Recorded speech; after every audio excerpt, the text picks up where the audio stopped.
గురుజీ అంటే ఇది కొంచెం సీరియస్ విషయమే. హ్మ్. ఇప్పుడు ఈజీ మనీకి అలవాటు పడిపోయి అవును. ప్రతి ఒక్కరు కూడా అవును. అంటే ఈ సోషల్ మీడియా వచ్చిన తర్వాత విచ్చలవిడితనం ఎక్కువైపోయింది. హ్మ్. ఎవడ పడితే ఆడు ఏది పడితే అది మాట్లాడి ఒక సీఎం స్థాయి నుంచి కానీ కింద బంటూరు స్థాయి నుంచి సీఎం స్థాయి వరకు ఇష్టం వచ్చినట్టు ఎవడ పడితే ఆడు ఏ స్థాయిని కూడా చూడకుండా వల్గర్గా మాట్లాడతాడు. అందులో కొన్ని అది చేయండి ఇది చేయండి అని కొన్ని ప్రేరేపించడాలు అంటే ఇన్ఫ్లుయెన్సర్లు కొంతమంది సరే డబ్బులు కక్కుబొట్టు చేశారని అది పక్కన పెడితే ఈ బెట్టింగ్ యాప్స్ వల్ల చాలామంది జీవితాలు నాశనం అయిపోతున్నాయి. ఈజీ మనీకి అలవాటు పడుతున్నారు బాగా. ఇందాక మీరు అన్నారు ఒక ముద్ద మనం తినాలంటేనే కలపాలి, ఇక్కడ చెయ్యి ఉపయోగపడాలి, వేళ్ళు ఉపయోగపడాలి, పళ్ళు ఉపయోగపడాలి, అప్పుడు కానీ ముద్ద. అది కూడా ఇక్కడ ఏం అడ్డం లేకపోతేనే మళ్ళీ ఇంకో స్టెప్ ఉంది. ఇంకో స్టెప్ ఏంటి? అరుగుదల లేకపోతే మొత్తం బయటకు వచ్చేస్తుంది. సో ఇంత ముద్ద వెళ్ళడానికి ఎంత కష్టపడాలి, అట్లాంటిది కూర్చుని సంపాదించాలని ఈ థాట్స్కి వెళ్తున్నారు యువత. అవును. ఈ బెట్టింగ్ యాప్స్ వల్ల చాలా మంది లాస్ అయిపోయిన ఉన్నారు, ఆత్మహత్యలు చేసుకునే వాళ్ళు కూడా ఉన్నారు. గురించి ఇట్లాంటి ఈ వ్యవస్థ మీద మీరేం సమాధానం చెప్పాలనుకుంటున్నారు? నేను ఒకటే చెప్తున్నాను నాన్న, ఎవరైతే దీనికి ఒక ప్రముఖ వ్యక్తులు కావచ్చు, సెలబ్రిటీలు కావచ్చు, సినిమా వాళ్ళు కావచ్చు, యూట్యూబ్ వాళ్ళు కావచ్చు, వీళ్ళందరికీ తెలుసు చేసేది తప్పు అని. తెలిసినా ఎందుకు చేస్తున్నారు? ఆశ. ఆశ దురాశకి ఇదవుతుంది, పేరాశకి వెళ్ళిపోతుంది, అత్యాశకి వెళ్ళిపోతుంది అనుకో, ఇంకా అది ఆగదు. సో వీళ్ళందరికీ ఆ రకంగా కావాలి అనుకుని వీళ్ళు ఆ రకంగా చేస్తున్నారు. లేకపోతే మనకున్న పొలం, మనకున్న బలగం, మనకున్న పలుకుబడికి మనం ఎలాగైనా బయటికి రావచ్చు అనే ఒక ఆలోచన ఉంటుంది చూసావా, అది ఇక్కడ దాకా తీసుకెళ్తుంది. కాబట్టి ఏంటంటే వీళ్ళు ఆలోచించాల్సింది ఏంటంటే, ఎందుకు బయట వాళ్ళ మీద రుద్దుతారు, ఎందుకు వాళ్ళ కొంపల్లో వాళ్ళ కుటుంబాల్లో రుద్దరు? నేను అడుగుతున్నా. అరే నాన్న నువ్వు కూడా బెట్టింగ్ చేయి, రే నువ్వు కూడా పెట్టు అని వాళ్ళ బంధువులు, వాళ్ళ కులాలు, వాళ్ళ మతాలు, ఈ కులమత పిచ్చి కూడా చాలా ఎక్కువైపోయింది ఈ మధ్య, బాగా విపరీతంగా. గురుగా నాకు ఒకటి అర్థం కావట్లే, గతంలో మీ తాతల కాలం మా తాతల కాలం నాడు అరే నువ్వు శూద్రుడివి, నువ్వు అక్కడ ఉండాలి, ఇక్కడ ఇలాంటి కొన్ని ఉండేవి గురుగారు. కానీ మతాలు కులాలకు సంబంధించి కొంత డిఫరెంట్ ఉండేది. ఇప్పుడు మళ్ళీ ఈ కలియుగంలో ఇప్పుడు ఇంత మోడర్న్ ప్రపంచంలో ఇప్పుడు మళ్ళీ మతాలు కులాలు అంటూ మళ్ళీ సేక్ ఆఫ్ ఐడెంటిటీ. సో అంటే రీసైక్లింగ్ అంటారా? గుర్తింపు. అంతేనా? గుర్తింపు కోసమే. రీసైకిల్ కాదు, ఇది గుర్తింపు కోసం చేసే యుద్ధమే. నేను ఒకళ్ళని టార్గెట్ చేస్తే మనిషిగా గుర్తించుకోరు. నేను ఒకళ్ళని టార్గెట్ చేస్తే నెగిటివ్ అయితే ఎలా ఉంటుంది, పాజిటివ్ అయితే ఎలా ఉంటుంది. పాజిటివ్ అయితే నాకు ఎన్ని డబ్బులు వస్తాయి, నెగిటివ్ అయితే ఎన్ని డబ్బులు వస్తాయి. పాజిటివ్ అయితే ఎంతమంది చూస్తారు, నెగిటివ్ అయితే ఎంతమంది. ఈ బేరీజు వేసుకొని దాని ప్రకారంగా ఎవరు పడితే వాళ్ళు ఏది పడితే అది ఇష్టం వచ్చినట్టు మాట్లాడుతున్నాడు. అసలు ఎందుకు మాట్లాడాలి కులాల గురించి, మతాల గురించి? ఎవడు నేను అడిగాడు? డ్రస్సు అడ్రస్సు లేని వాడికి కూడా ఇంత ప్రాపకాండా చేస్తున్నారు. అసలు ఏమాత్రం విలువ లేని వాడిని కూడా తీసుకొచ్చి హంగామా చేసి వాడిని చాలా పెద్దగా చూపిస్తున్నారు. దేనికి? ఎందుకు? ఏమొస్తుంది? ఇప్పుడు నేను ఒకటి మీ మాధ్యమం ద్వారా అడుగుతున్నా, కావాలంటే నేను ఫోన్ చేసి కూడా మీకు స్పీకర్లో నేను నిరూపిస్తా. నాకు అత్యంత ప్రాణ స్నేహితులు, ఒకళ్ళు క్రిస్టియను, ఒకళ్ళు ముస్లిము. మేము కాలేజీలో చదువుకునే రోజుల నుంచి ఈ రోజు దాకా వాళ్ళని నేను గౌరవిస్తా, నన్ను వాళ్ళు గౌరవిస్తారు. వాళ్ళు నా ఇంటికి వచ్చి చక్కగా భోజనం చేస్తారు, నేను వాళ్ళ ఇంటికి వెళ్ళి అదేమిటి వాళ్ళు క్రిస్టియను మీరు అట్ట తింటారు అయితే ఏముంది? నాకు పెట్టేది ఎంగిల్ దాంట్లో పెట్టరుగా, కడిగే పెడతారుగా, శుభ్రంగా పెడతారుగా. నేను నా మంత్రం చదువుకుంటా, తను తన ప్రేయర్ చేసుకుంటుంది, అంతే. ఏముంది ఇందులో? స్నేహానికి కులం ఏమిటి, మతం ఏమిటి, మీ పిండాకుడు అని తిట్టా నేను. ఏ కులమతాలు లేనిది, ఏ వర్గ వైషమ్యాలు లేనిది, ఏ రకమైన హెచ్చుతగ్గులు లేనిది, ఏ రకమైన ధనిక పేద వర్గాలు లేనిది స్నేహం ఒక్కటే. ఆ స్నేహాన్ని గౌరవిస్తాను తప్ప ఈ కులమతాల పిచ్చి నాకు లేదు అని అన్నా. ఈ రోజుకి మా స్నేహం అలానే ఉంది, చెక్కు చెదరల. 38 సంవత్సరాలైంది. కాబట్టి ఒకరి ఇంట్లో తింటే తప్పు నాన్న. ఒక్క మాట చెప్పనా, లోపల కుళ్ళు కుతంత్రాలు పెట్టుకొని నువ్వు బయట ఎంత తెల్లటి వస్త్రాలు ధరించినా కూడా మంచి అనిపించుకోగలమా? కాబట్టి ఈ పిచ్చి బాగా ఎక్కువైపోయింది. సో ఇప్పుడు నేను అంటున్నట్టు ఈ సెలబ్రిటీస్ కానీ, సినిమా వాళ్ళు కానీ, గొప్ప వాళ్ళు కానీ, రాజకీయ నాయకులు కానీ వాళ్ళ పిల్లలు ఎందుకు తినరు? ఇందులో వాళ్ళని తినచ్చుగా, తెలుస్తుందిగా. ఒకడు ఈ బెట్టింగ్ యాప్ల్లో ప్రాణాలు పోగొట్టుకున్న వాళ్ళ యొక్క బాధ తెలుస్తుందిగా. చెయ్యరు నాన్న, చెయ్యరు. చెప్పడానికే, చేయడానికి ఆచరించరు వీళ్ళు. కాబట్టి సెలబ్రిటీస్ అనే వాళ్ళైనా, సినిమా వాళ్ళైనా, రాజకీయ నాయకులైనా ఒక రోల్ మోడల్లా ఉండాలి.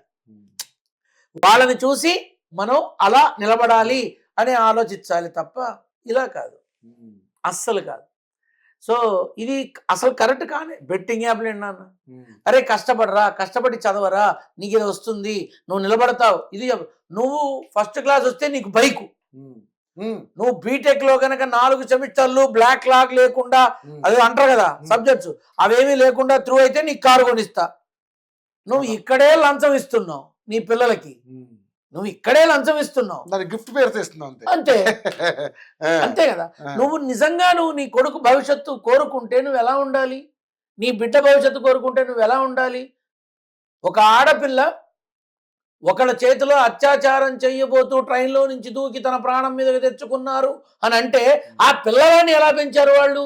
అవును, అవును. సో మనలో ఉన్న ప్రాబ్లమ్స్ని మనం సాల్వ్ చేసుకోవాలి కానీ సమాజానికి అంటగట్టి సమాజాన్ని తప్పు పట్టకూడదు. ఏం చేస్తుంది పోలీస్ డిపార్ట్మెంటు, ఏం చేస్తుంది ఆ పోలీస్ డిపార్ట్మెంట్ ఏం చేస్తారని నాకు అర్థం కాదు. వాళ్ళకి పెళ్ళాం పిల్లలు లేరా? వాళ్ళని చూసుకోవద్దా? పొద్దుగూకులు అందరి కోసం చూడటమేనా? ఒక ఆడపిల్ల, అరే ఆడదానిలో అమ్మని చూడు, వాళ్ళలో ఆడదాన్ని చూడు, తెలుస్తుంది నీకు. పెంపకంలో ఉంటుంది నాన్న, అవును. అంతే తప్ప ఇప్పుడు నువ్వు రేపు అరెస్టులు చూసినా నేనేమో ఆశ్చర్యపోను. ఉమ్, జరుగుతాయి కొన్ని. సెలబ్రిటీలను కూడా లెక్క చేయరు, ఉమ్, తీసుకెళ్తా. సీఎంనే లెక్క చేయలేదు, అవును. ఎక్స్ సీఎంనే పట్టించుకోలేదు, రోల్లో ఉన్న సీఎంని కూడా వదిలిపెట్టలేదు. మిగతా వాళ్ళు ఎంత నాన్న? అవును. దొరికితే మాత్రం వదులుతారా? ఉమ్, వదిలే వాళ్ళకి అప్పచెప్పారా? ఇది అవును. వదిలే వాళ్ళకి అప్పచెప్పారా? కాదు కదా, అందరూ చూస్తారు. ఓకే. కాబట్టి దయచేసి సమాజాన్ని తప్పు పట్టడం, సమాజంలో నిలబడి సేవ చేసేటటువంటి వాళ్ళని తప్పు పట్టడం ఆపి మన బంగారాలు మనం ఏడ్చుకుంటే సరిగా సొసైటీ బాగుంటుంది. ఓకే. సో బెట్టింగ్ యాప్ల మీద మీ యొక్క అభిప్రాయం అయితే అసలు ఎలాంటి ఫస్ట్ మీరు బెట్టింగ్ యాప్లకి రావడమే తప్పు, అవును. మీ స్థాయి మనుషులు ముందుకు రావడమే తప్పు, ఉమ్, మీరు వాటిని ప్రోత్సహించడమే తప్పు. అప్పుడు మీరు మీ పిల్లల్ని కూడా పెట్టి చూడాల్సింది. ఎంతో మంది ప్రాణాలు కూడా పోయాయి అదే, ఈ బెట్టింగ్ యాప్ల మీద. yes. దాదాపు 80 లక్షలు ఆ. కోటి రూపాయలు కూడా నష్టపోయిన వాళ్ళు ఉన్నారని చెప్పేసి కూడా చాలా వార్తలు, కదా. కథనాలు సో ఇప్పుడు ఏం చేస్తారు వీళ్ళంతా? డబ్బు తేవచ్చు నాన్న, ప్రాణాలు ఎవరు తెస్తారు? నిజమే, చాలా విలువైంది ప్రాణం. డబ్బు తేవచ్చు, ప్రాణాలు తేలేరు. చిటికేసినా, చేయి చూపించినా, వేలు చూపించినా, విజిలేసినా రావు ప్రాణాలు. కారు కింద నుంచి పైదాకా నడిపినా ప్రాణాలు రావు, పోతాయి దాన్ని. ఉమ్, కాబట్టి మీరు మిమ్మల్ని చూసి మరింతగా బలంగా మారేలాగా మీరు బ్రతికితే అది. బాగుంటుంది. ఇది నా అభిప్రాయం.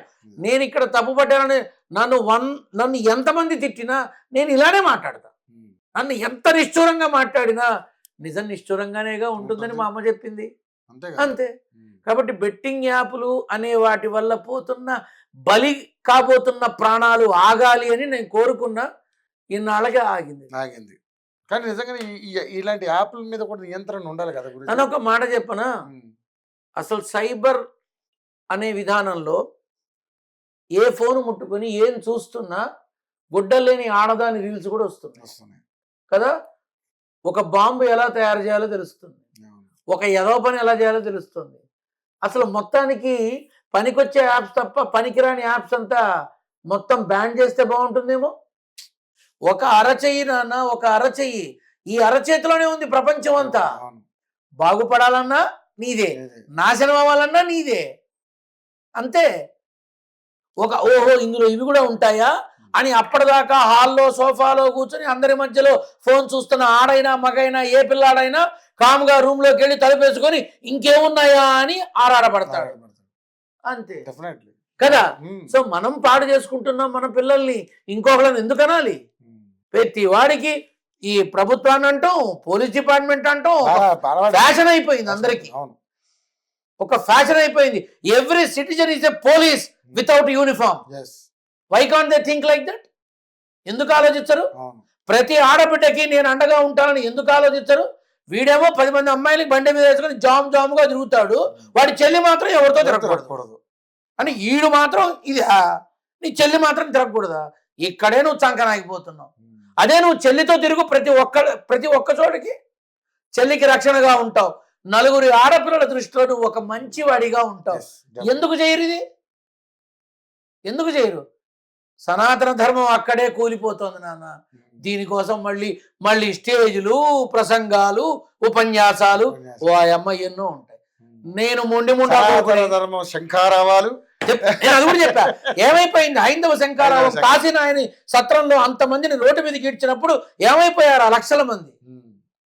యథార్థవాది లోక విరోధి నన్నెవరూ మెచ్చరు, నన్నెవరూ ఇష్టపడరు నేను బతికున్నంత కాలం. చిలుకూరు బాలాజీ ప్రధాన అర్చకుల మీద దాడి జరిగినప్పుడు ఏమైపోయారు వీళ్ళంతా? ఒకళ్ళ మాట్లాడారు. సో ఏదైనా మనలో ఉంది, మనలోనే ఉంది, మన దగ్గర మాత్రమే ఉంది. కాబట్టి మనల్ని మనం బాగు చేసుకుంటే చాలు. సో ఇప్పటికైనా ఇంకా ఉన్నాయి నాన్న, ఈ బెట్టింగ్ యాప్లు లాంటివి ఇంకా ఉన్నాయి. పరమ నీచ నికృష్టమైన యాప్లు ఉన్నాయి. ఉక్కుపాదం మోపితే బాగుంటుంది.